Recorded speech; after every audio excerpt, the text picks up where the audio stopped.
क्या लग रहा है कि जो पीडीएम की जो हुकूमत है, क्योंकि सुप्रीम कोर्ट ने तो इलेक्शन करवाने का कह दिया, क्या लग रहा है कि इलेक्शन में जो हम देख रहे हैं हुकूमत भाग रही है इलेक्शन से? ये तो आप देख रहे हैं, साफ ज़ाहिर ही है हुकूमत तो इलेक्शन करवाना ही नहीं चाहती।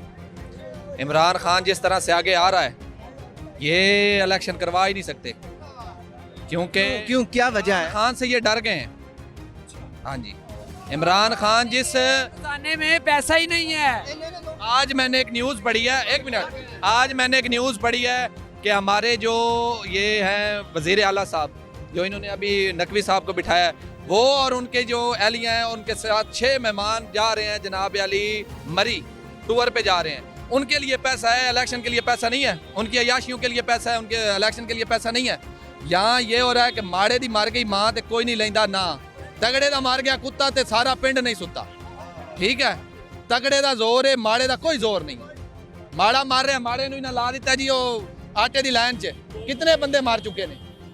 ठीक है, कोई नहीं है एवं ही सारी जड़ा ना गेम है सिर्फ। हाँ जी, इन्हां दे यकीन कर जाओ बस। वो शाकिर शुजाबादी दा एक शेर है, मैं तुहानूं दो ही शायर ने, उन्हें कहा उत्ते इंसाफ दा परचम तले इंसाफ विकदा पिया है।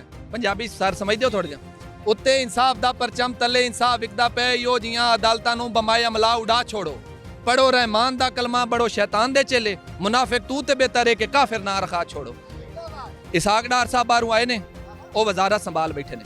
इमरान खान दे उत्ते एक घड़ी दा जी केस है जी, ऐ साडा कानून है।